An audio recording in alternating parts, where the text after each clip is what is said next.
What is up, everybody? Welcome back to the Burndown YouTube channel. And that is right, I'm gonna beat you guys up again with another transmission cooler video. Yay! All right, so here is my story behind this thing. So you're probably wondering, what are you doing, Dane? What the hell's wrong with you? Well, so we had the twin Winnebago, if you've been following along. It had some transmission heating issues when I took it on my camping trip. Well, actually before I took it on the camping trip, we were driving around and I really couldn't get it to stay cool, so I added a second cooler to it, and then that seemed to kind of help, but I had a weird location, right? So the one would kind of heat soak and then it wouldn't barely do anything, then the one in the back would basically cool stuff off. Well, then I got home and I realized, man, the brakes are dragging on this thing. Well, if you're dragging brakes, of course everything's gonna heat up, right? So we put a little cooler on that. I thought I got that thing licked, and then we were good to go, and I moved the transmission cooler to the back. So now I've got two of them underneath there. Might as well show you guys. We got two of them underneath here. They both have fans on them that kick on and off, and I hung them down vertical so they get air. So we got Chingadera 1 and Chingadera 2, the transmission twins back here. So we got two of them.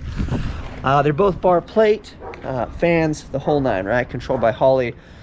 So they actually work pretty well. So you're probably wondering, well, if they work well, why are you messing with it again? Well, the problem is the Malibu needs a transmission cooler. So if you watch some of the other videos, we finally got this thing running. Well, I haven't driven it around. Twofold. Mainly it's a transmission cooler, and then the next thing we have to do is I have some gears over here. We're going to put gears in the thing, but mostly the transmission cooler. So the reason it needs one is I put all the pieces and parts of my transmission through the cooler. And yeah, you can flush them out, but again, like I stated before, it's a lot of effort to pull a transmission out and clean it. I had to send my converter back to cut and clean, and for the amount of money a transmission cooler would cost me, it's not worth my hassle, honestly, to try to clean it out and hope that I get stuff, and then hope that the filter catches it, and we're not playing that game again. So I was looking at coolers to buy and going back and forth what I was going to do on the boom. The cooler that was on there seemed to suffice decently. I would have liked to upsize the thing, so I was like, eh.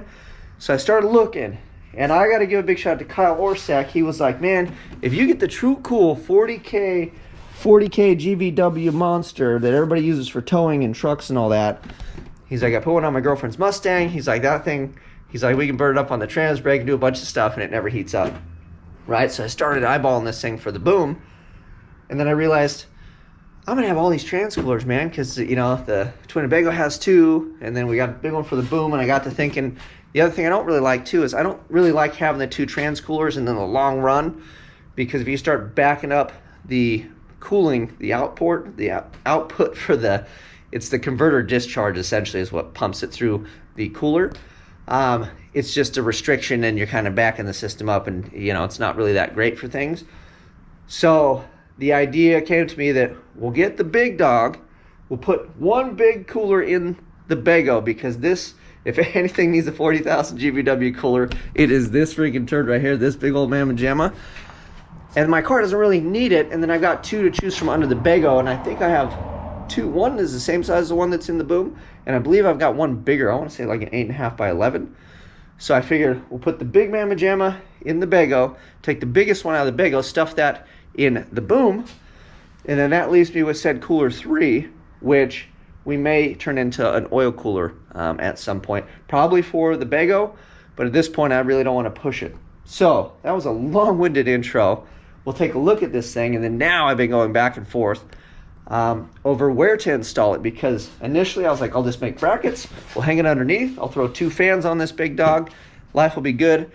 And then I was thinking, I was like, well, the reason I never put the transmission cooler up front, because I had a lot of people put it up front, put it up front, put it up front.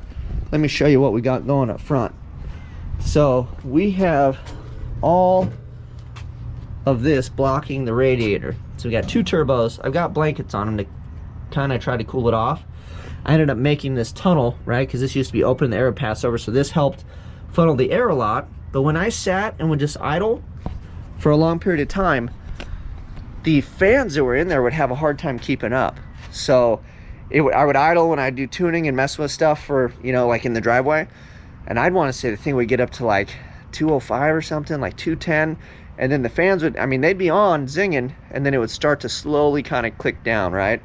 that was without a trans cooler or oil coolers or anything. That's why even that little power steering cooler, I hung it off the bumper, because I'm like, man, we got to keep heat off that radiator. Well, fast forward, we found the Chevy Volt fans. Those things are bad, and now like I can just turn it on wide open and bury the freaking thermostat sitting in the driveway if I want. So we've got plenty of airflow. So now I'm like, well, now we've got more than enough fan.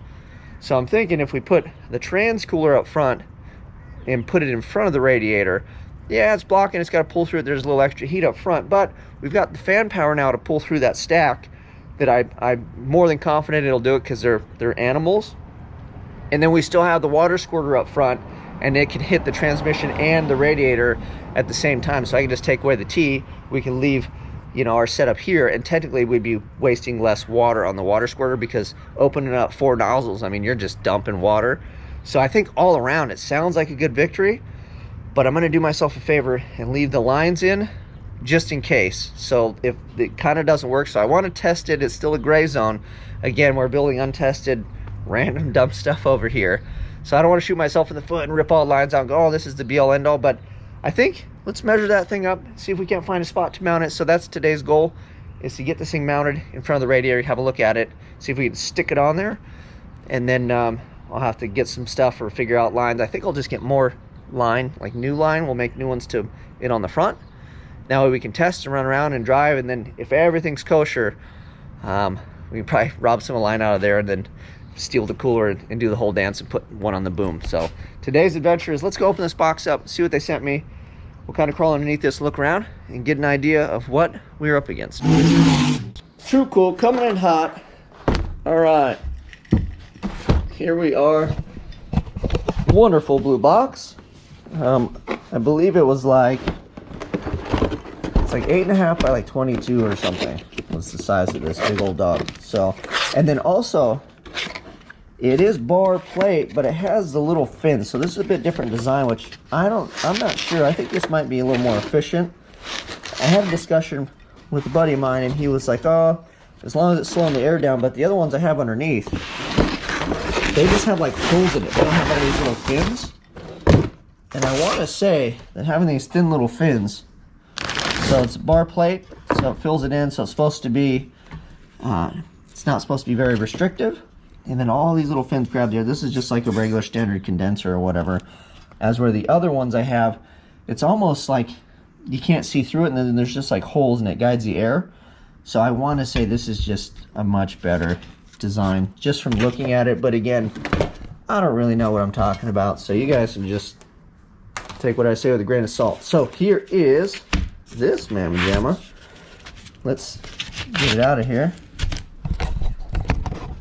Okay, we'll quit struggling. The one-handed struggle and talk, huh?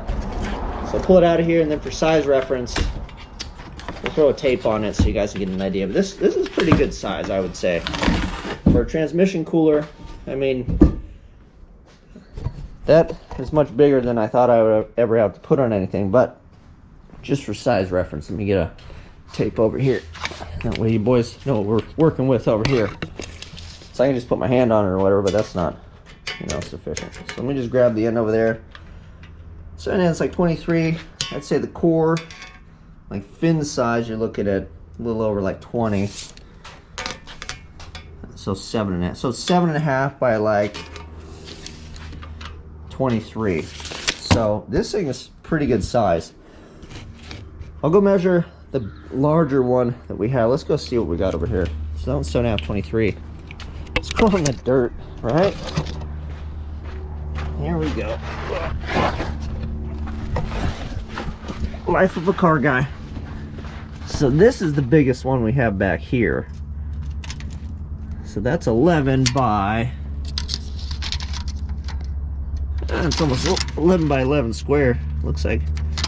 About 11 by, yeah, so this was 11 by 11, so this is pretty good size. But you can see, I'll show you guys, holy spider webs. So see, like you can see holes through it, but it's like you can see when you turn it sideways, like see how it's not really as like transparent, so to speak.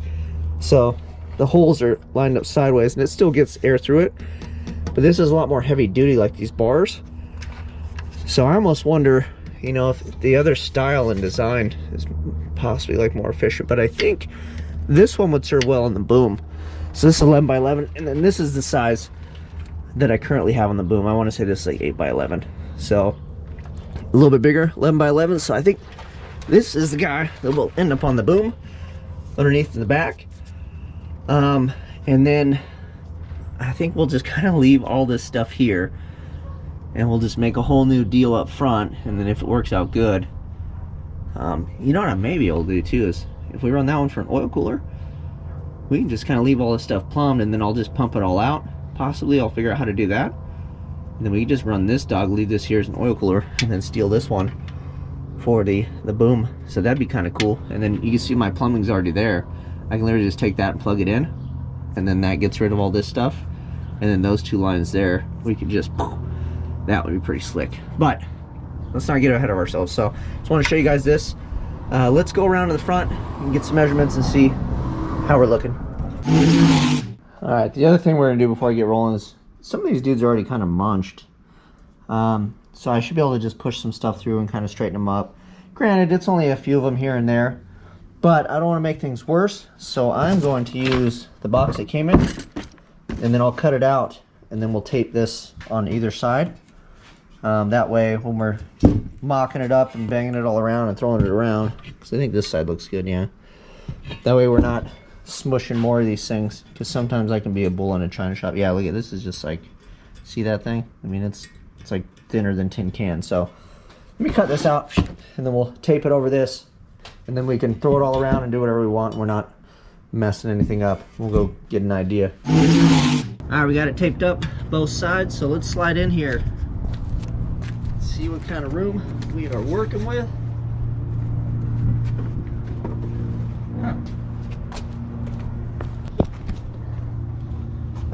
All right, so she'll fit down in there. So this is a drain line for the turbo. And then obviously my mounting points are like, they're all willy-nilly. So this right here though is a flange. It's hard to get to. And then on either side, I've got the flange. I do have a little 90 drill, so if I could drill something out, possibly. Let's see if this has, yeah, it's got feet on the bottom and the top. So let's see what kind of mounting hardware they got. Let's see what they gave me with this thing, and I'll mull it over, but it looks like it fits in there. We just have to figure out how to get her mounted up, I guess. So here's the tentative plan. I got it hanging out down there. We're gonna put the brackets away from the radiator, and that'll allow me to put this essentially right up against here or close. Maybe we could separate it with like a piece of rubber or something, just so that way it's not gonna rub a hole in the, you know, in either one of these things, because that would be bad. And then they got these little dudes here that they, you know, send with the kit. So I've got a mounting point here and here for the radiator, so I figured that's a pretty good spot. So what I did is I drilled this out to fit there, and then we're going to throw it in the vise and twist it, so that way the bottom section will go down here and then the top section will mate to there. So that'll hang it from the top, and then once that's in place, we'll see what we can do about maybe securing the bottom section so it doesn't flop like this, bam, bam, bam, on the radiator. And then we should be pretty well good. So I don't know, it's what they sent me. I'm not going to try to really reinvent the wheel, because I was like looking at it and I was like, oh, if I put a piece that goes across, I'm like, I'll just use what they got, man. I think this is as good as anything. Plus I don't have a lot of material laying around. I have my scrap guy come and clean me out, and I was trying to clean stuff out for the Apache and all that, so we'll just go with these and we'll keep on rolling. All right, we gave this thing the old bendaroo on either side. So as you can see, it's really close. We probably adjust it a little bit, but I need it to be pretty close because it needs to draw air through both of these. So if I hung it out, I don't think it'd be very efficient. So I'm pretty happy with that. Everything's just loose, but I just bent it up, gave it a little bendaroo, and then we've got mounts down here. So see how the bottom's all flim flam over here. So let me crawl underneath there and see where we can attach it. But it looks like maybe we got a point here we can run something through. And then over there, I think I cut that one off. Oh no, it's hanging out. I got 2 of these guys, so bam. All right, let me crawl underneath. I think we'll be looking good, boys. And then depending on how we go, I mean, I might be able to bend this if it'll hold it taut enough that it won't get into the radiator. We can just put a little gap, and then I think we'll be good. I don't know. I want to put some sort of buffer because I don't want to drive 300 miles and have this rub a hole in my radiator, so. Whew, I'll keep rolling. Dun, da, da, da, ta-da! All right, there it is, party people. Woo, look at that. Builds itself.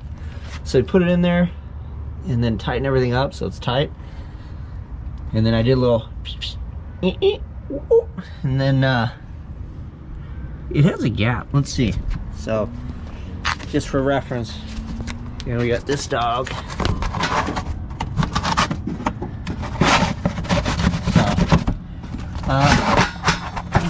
The tape is making it stick because of the angle, but we can definitely fit this in there. So now we've got a little bit of wiggle room. So I feel good about it. I'll keep an eye on it. I can pull on it probably a little bit more, but I want to keep it close, like I said, because it draws air through it. The further away it is, the less efficient I think it's going to be. So if anybody has any bright ideas on how to get this closer, I kind of have an idea, but again, I'd rather be safe than sorry. And then the other rad thing is we've got these dogs here, so we can point these guys and then party on that whole deal. So if we are getting hot, that will be pretty cool. Pun intended. Anyway, yeah, we've got a lot of stuff in there. And then it's mid-pack on the radiator. You know, this is where most of the hot fluid comes in, and then this is where a lot of the cooling is going to happen. So hopefully, again, we've got, I think it'll blow through good. I think we're good. You guys let me know. You guys are smarter than me. I got a lot of guys in here that say stuff, and it's always hindsight, but I always do it, and I'm like, ah. So I feel good about that. But like I said, we're gonna leave the lines in place. So I'll make a whole new set of lines. We'll bring them over, plug them into the side of the transmission, and then we'll mob around on this setup. I'll plug everything so we're not spewing transmission fluid in all those lines that are hanging out in the back. And then the nice thing is that actually frees up another output because I have a transmission fan output, so we can control something else if need be, if this actually works. And then I've still got room on the fans, and then now the fans up front will dictate the temperature of the transmission and the engine. And I feel like they kind of coincide. Like the transmission was, well, when you cruise around slow, they were kind of in the same ballpark. And then when you get boogieing, it'll be interesting to see if this thing is more efficient or what happens. But I have no idea. That's why we experiment. If it doesn't work, I'll just take the thing out and then we'll throw it in the boom. So that's worst case scenario. So I'm gonna leave everything, like I said, set up in there until we test this, and then whichever one, you know, we gotta get some testing in hopefully this week, so maybe we can make lines tomorrow or something. We'll see how we go. I want to mob this around a bunch, like kind of in the afternoon during the day. We'll go slow, we'll go up hills, and really kind of test the thing out and see how much better or worse the cooling is with that thing. But I'm hoping it works good, because then that would be awesome. And then we'll just pull that big one out, throw it in the boom, and then do a gear change, and you know, we can start cruising this thing around. So that is it. That is my hour. I put in a couple more hours today, probably a couple hours today, but whew, I'm tired. You guys know what to do. Like, subscribe, share. I'm out.